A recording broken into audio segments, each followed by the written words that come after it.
And we are back to the third segment of the GSMC Basketball Podcast.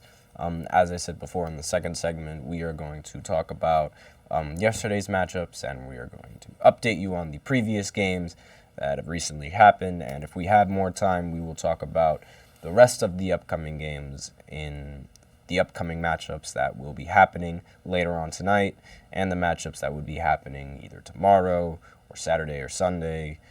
Whichever ones we will find out, and we shall see. So, the Warriors, as I mentioned previously, they finally hosted their first home game against the Hawks after the tragedy of their assistant head coach, Dejan Milojevic, passing away.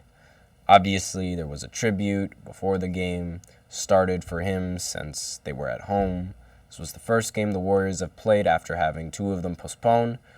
One of those games being against the Jazz, and the other game against the Dallas Mavericks, which I mentioned earlier because I was talking about Kyrie earlier. The Warriors were determined throughout this game. The big story being Jonathan Kuminga going 11 for 11 from the field with 25 points. He's a fan favorite, obviously. I talk a lot about fan favorites. He's one of the fan favorites on those teams, and he played well. Curry also got on the scoring board with 25, as well as Klay Thompson with 24. And even Draymond Green was getting on the scoring board with 12 points, going 5 of 6. Obviously, I'm not going to knock the Warriors for having two games postponed because of this. They ended up dropping really low in the standings to the point where they're not even in the play-in talks right now. They are out of the play-in. So the minute the play-in starts, their season is done, at this point at least. I'm not sure when the games are going to be made up for the Warriors this year. I'm pretty sure that they will be made up, however. It's the same how the Lakers and the Clippers game was made up after Kobe tragically passed away, God rest his soul. And not to mention, DeJounte Murray, a player famous for being in a bunch of trade rumors, led the Hawks in scoring with 23 points. Unfortunately, his other guard, Trae Young, wasn't there as he was under concussion protocol. So, obviously, concussions are very serious. If you're under that protocol, you shouldn't play under any means necessary. He should protect himself. He's relatively the shortest player on the court almost every single time, so going out there with a concussion is just asking him to hurt himself. Great move that he just didn't do that. Obviously, if Trae was there, maybe the story of the game would have been a little bit different. As of right now, it seems more and more likely that I feel DeJounte Murray would be getting traded, seeing as the Hawks aren't a major threat right now with him and Trae Young in the Eastern Conference. Now, obviously, they go up against difficult competition, and that prevents them from making it into deep runs. But they need to be able to beat that competition. Otherwise, then it's you're just going in circles all the time. It's if you can't constantly beat them and feel confident that you can beat them, then what's the point? So I feel right now they should try to go for a trade and maybe rebuild. You have Trae Young still. Trae Young is a very good guard. He's competent enough to bring the team and lead the team and maybe get their record somewhat in the mid-tier area. But if he could salvage this season, that would be impressive. If not, they could always just lose a bunch of games and try to succeed in the draft. But I feel now is a good time for DeJounte Murray to consider the trade route, because it's not looking good for Atlanta. I wouldn't be surprised if they traded him right before the deadline. I mentioned before how the Bucks. Actually, no, I didn't mention before. Anyway, let me go ahead and mention it now. So the Bucks, as I mentioned before in the previous podcast, the Bucks recently fired their head coach and now have Doc Rivers as their head coach. And before the game at the pregame shoot-around, the entire group of Bucks players was all synced up doing a dance. Now, it really seemed that they didn't like their head coach whatsoever because they did this dance, and they haven't done this dance until after the head coach was fired. So it was really funny, and I think it was a direct response of the Bucks organization finally doing the job and like getting him fired. In Doc's first game with the Bucks, they ended up getting a win over the Cavs. The Cavs are a top 5 team in the East, so definitely not a team that you'd want to underestimate. This is when they aren't even fully healthy. Darius Garland still like recovering from injury. Giannis Antetokounmpo ended the day with 35 points. Damian Lillard ended with 28. Chris Middleton ended with 25. This is great numbers for the 3 best players on Milwaukee, the 3 best players at least offensively. Mitchell tonight was very quiet on the offensive end, scoring 23 points on 24 shots. Obviously, this wasn't a very good night for him, not very efficient, but going against a good defensive team like the Bucks, there's not really much more you can expect from someone who takes as many shots as Mitchell does.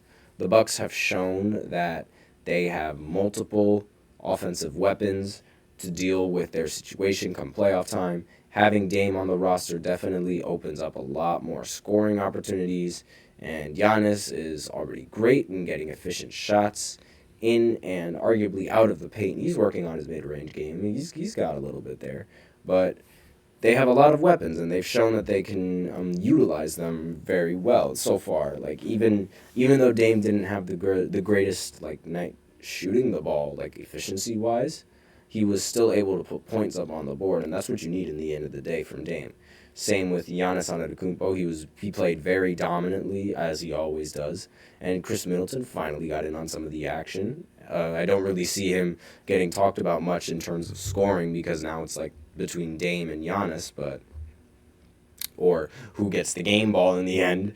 But he had a good night, so that's always good news for the Bucks. And maybe they won't include him in the trade package as they try to get DeJounte Murray. If that does happen, who knows? Maybe they'll become even better with DeJounte.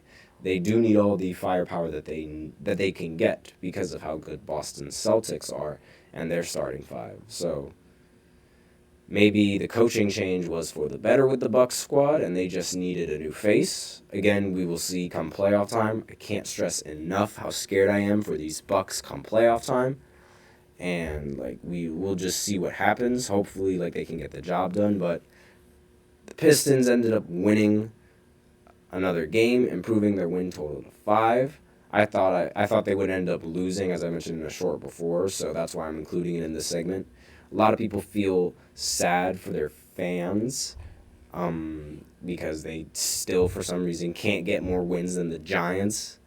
I think it's really crazy how this team still, like, it doesn't make any sense how, like, it's not the worst team to ever lace up in sneakers, but when you look at the games that they lost, it's like, how is that possible? Bojan led the Pistons with 34 points. There was no Cade Cunningham tonight and in this game for the Pistons, and they were still able to win, which begs the question, are the Pistons a better team without Cade on the roster? Because they have a better record without him. It's not a winning record, obviously, but they do have a better record in terms of win percentage without him on the roster than they do with him on the roster. So is he the problem to this team? Is he going to be involved in the trade? Who knows? But obviously, like I'm kidding because I don't think he's going to be involved in any type of trade of that nature. But Bojan led them in points, 34. The Hornets still can't really seem to figure it out.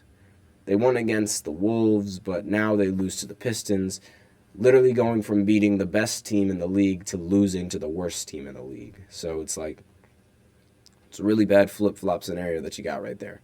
On the other side, with the Wolves, they ended up beating the other really bad team in the East, which is the Wizards. They showed much more maturity in this game in the blowout. The Wizards with the easy win. Anthony Edwards was the leading scorer with 38 points. Cat also ended with 27, and Rudy ended with 19. So, good scoring. from all three of those players, all three of those key players. Great bounce back win after losing to Charlotte the last game and ruining Cat's 62 points.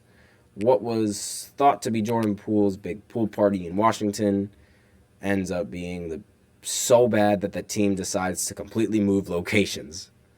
He put up really bad 7 points for 2 for 11 for someone who is supposed to be leading and scoring given the shots that he takes.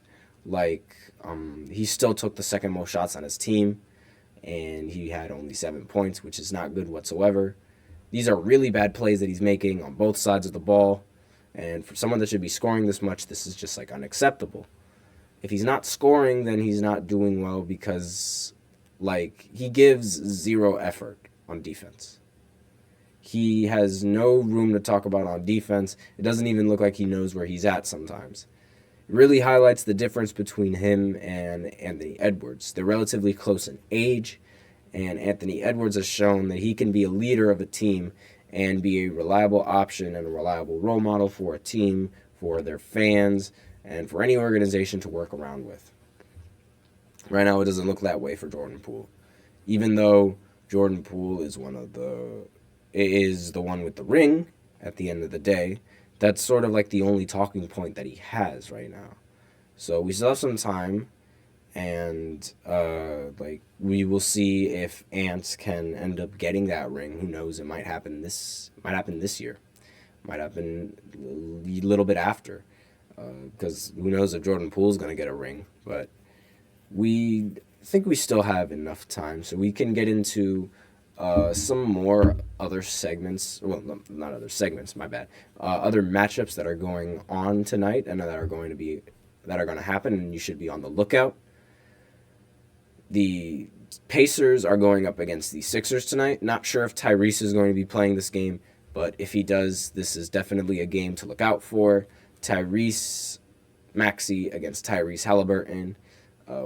By the way, the Tyrese that I'm mentioning that I don't know if he's going to play or not is Halliburton because he was out for a couple of games. We'll see if Joel can keep his 30-point streak alive and continue to score 30 with ease. I have the over on Joel, so just do that for all you bettors out there. I think he will easily get over 30 points, but we shall see at the end of this game. They don't necessarily have a rim protector that I think is competent enough to stop him, so I think the matchup will go very well for Embiid. The Bulls go against the Lakers in another matchup for tonight. The Bulls are missing out on Levine while the Lakers are missing out on LeBron. So might be a bit even for the both of them. I don't really trust DeMar, however, to be one of the players to lead that team. I think Anthony Davis is going to have a strong performance in this game, and the Lakers are going to come out on top. So watch out for that game as well, because the Lakers need this win right now. They're one game below being 500, and that affects their playoff chances. And, LeBron James cannot afford to miss a playoff spot. Otherwise, the entire media is going to slander him and criticize him for absolutely no reason whatsoever. They are haters. So next, we will talk about the Celtics as they go off against the Miami Heat. Again, another big matchup. If the Heat can beat the Celtics in this matchup, then it could show that they definitely belong in the conversation for being one of the top teams in the Eastern Conference. Excuse me. Pardon me. But as I was saying, if the Heat end up winning this game against the Boston Celtics, it could put them in an argument for being one of the top teams in the Eastern Conference, considering how often they go on runs, deep playoff runs, beating high-seeded teams while being a relatively low seed themselves. So if the Heat can beat the Celtics in this matchup without having DeJounte Murray, assuming they get DeJounte Murray in a trade, I have no idea if that's happening, then they might be a very huge problem in the East. Because, again, they aren't always a high seed. So they could be in 1 through 5. They could be in 1 through 8 and nobody would be surprised. But they could also beat the 1 through 8 and nobody would be surprised. Which is a very scary team to go up against because you have no idea which one you're going to get. So with that, we are out of time for this third segment. Now we are going to get into the fourth segment where we're going to talk about Shaq and how he had a few words to say about Bol Bol in a recent episode of one of his podcasts. So I will go ahead and see you guys after this short break.